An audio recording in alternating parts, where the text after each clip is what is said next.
Good morning, students, and welcome to your geography class.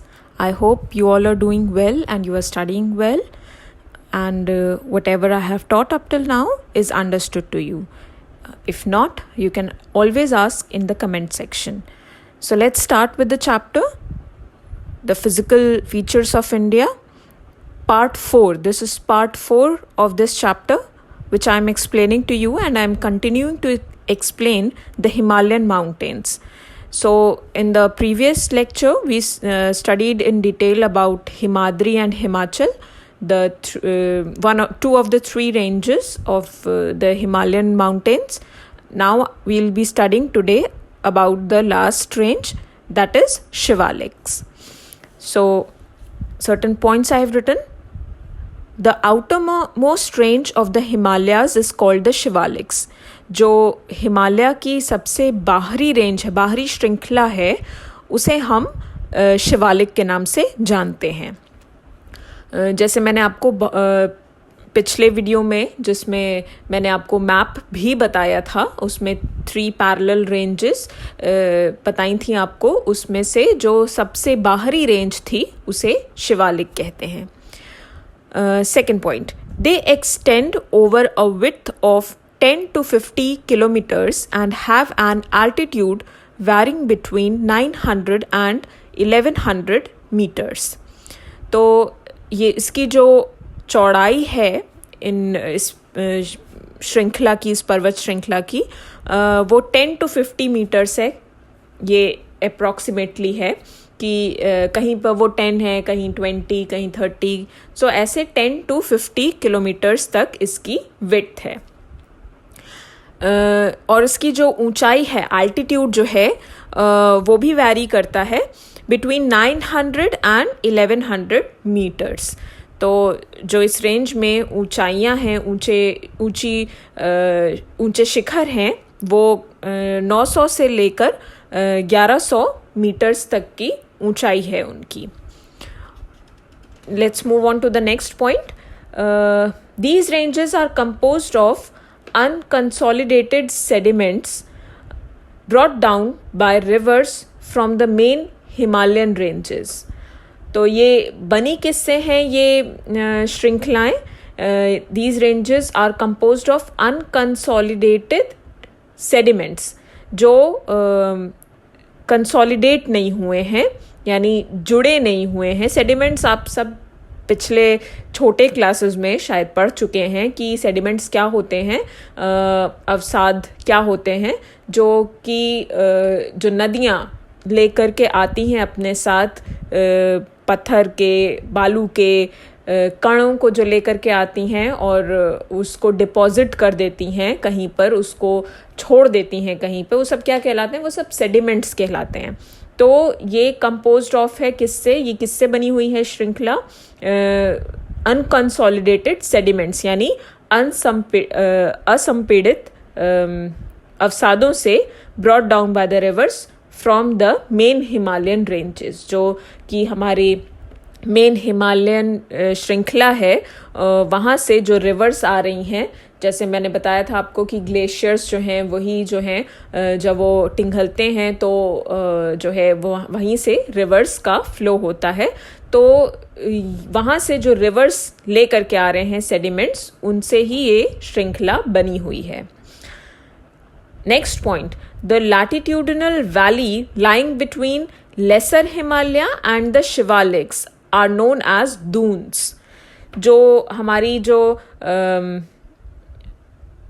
Laser Himalaya है, laser Himalaya इससे पहले हमने पढ़ा था पिछले लेक्चर में कि हिमाचल जो है उसे हम लेसर हिमालय, निम्न हिमालय भी कहते हैं. तो जो निम्न हिमाचल तथा शिवालिक के बीच में जो स्थित लंबवत घाटी जो है, उसको हम दून के नाम से जानते हैं. जो वैली, घाटी, जो हम सब जानते हैं, 2 माउंटेन्स के बीच की जो जगह है उसको हम वैली बोलते हैं. तो जो वैली है, लेसर हिमालय यानी निम्न हिमालय, जिसे हम हिमाचल के नाम से भी जानते हैं, और शिवालिक के बीच में जो घाटी है, उस घाटी को दून के नाम से जाना जाता है. और इसके कुछ बहुत ही कॉमन जो दून्स हैं जिन्हें आप बहुत अच्छे से जानते हैं वो है देहरादून, कोटली दून और पाटली दून। ये वही वैलीज हैं जो कि किसके बीच में पड़ती हैं? लेसर हिमालय यानी कि हिमाचल और शिवालिक के बीच में पड़ती हैं। लास्ट पॉइंट है, these valleys are covered with thick gravel and alluvium. ये घाटियां जो हैं ये किससे ढकी हुई हैं?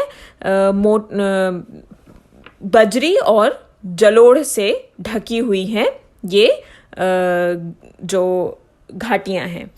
So this was the last range which we had to discuss, Shivaliks range.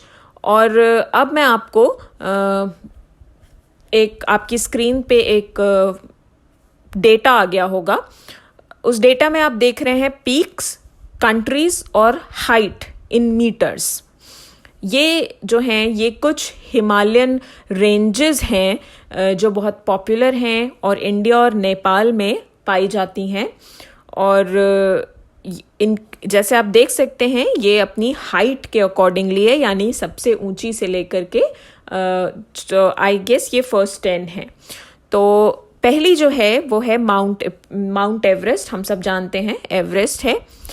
Second है कंचनजंगा। माउंट एवरेस्ट आपको नेपाल में मिलेगा, पर वहीं कंचनजंगा जो है वो इंडिया में मिलेगा आपको। देन मकालू, फिर धौलागिरी, ये दोनों ही नेपाल में है। नंगा पर्वत is in India. Annapurna Nepal में है। नंदा देवी, कामेत और नमचा बरवा ये तीनों इंडिया में हैं। और गुड़ला मंदाता ये नेपाल में है। इनकी हाइट्स हैं, एवरेस्ट सबसे ऊंचा आपको दिख रहा है। जैसे हम सब जानते हैं कि वर्ल्ड की हाईएस्ट पीक जो है वो माउंट एवरेस्ट है। तो सबसे ऊंची जो पीक है, जो सबसे ऊंचा शिखर है वो माउंट एवरेस्ट है। उसकी हाइट दी गई है, आप देख सकते हैं अपनी स्क्रीन्स पे। ये सब हाइट्स जो हैं वो मीटर्स में दी गई हैं।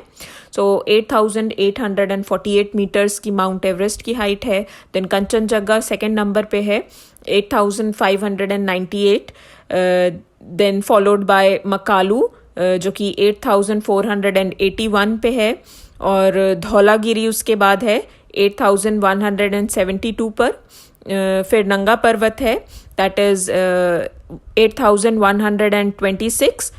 अन्नपूर्णा 8,078 पे। नंदा देवी 7,817। कामेत 7,756।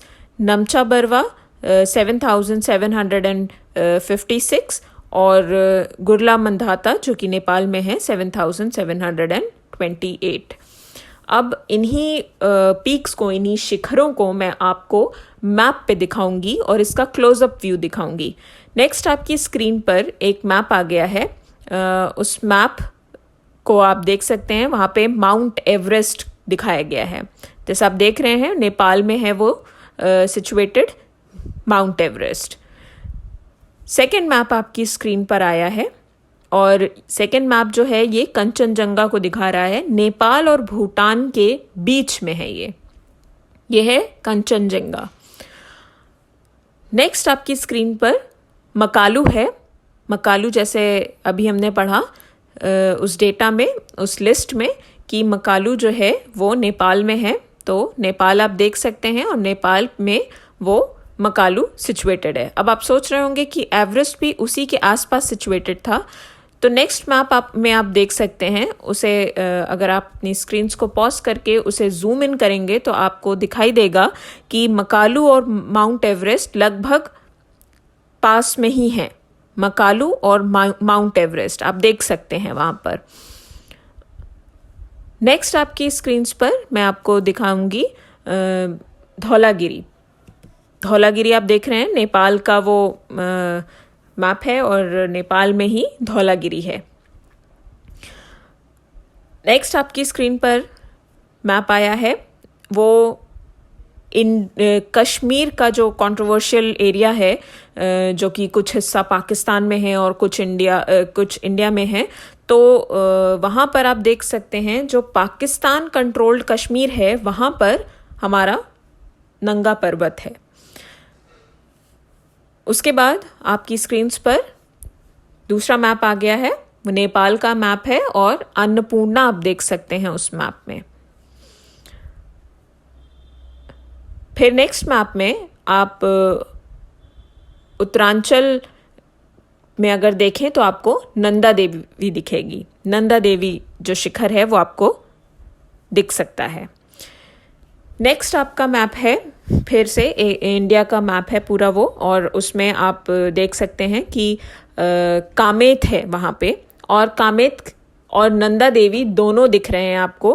रेड कलर से जो दिख रहा है वो कामेत है और ब्लैक कलर से जो दिख रहा है नंदा देवी है, तो दोनों आसपास ही हैं। नेक्स्ट मैप जो है उसमें आप नमचा बरवा को देख सकते हैं। नमचा बरवा जो है अगर आप देखें ईस्टर्न हिमालय जो जा रहा आपको दिख रहा है, उसके ठीक नीचे अगर आप देखें तो आपको नमचा बरवा दिखेगा। नमचा बरवा वहाँ पर सिचुएटेड है। नेक्स्ट आपका जो है वो अगर आप अपनी स्क्रीन्स पे देख सकते हैं तो गुरला मंदाता आप देख सकते हैं, और इसी मैप पे अगर आप कोशिश करें तो आप जो हैं वो ये सारे के सारे पीक्स जो हैं वो देख सकते हैं। तो एक तरह से आप इसे अपना असाइनमेंट समझ लीजिए कि आपको इस पर सारे जितने मैंने अभी आपको शिखर बताए हैं, जितने माउंटेन पीक्स बताए हैं, उसे आपको अपने इस मैप पे ढूंढ के रखना है। एंड आई होप आप ये कर पाएंगे, क्योंकि बहुत ही माइन्यूटली आपको हर पीक के बारे में बताया गया है, और इसे ढूंढने में आई डोंट थिंक सो कि आपको कोई ज़्यादा प्रॉब्लम होगी। सो ये थे हमारे कुछ शिखर, और आई होप कि आपको ये अभी तक का जितना मैंने पढ़ाया है वो सब समझ में आ गया होगा।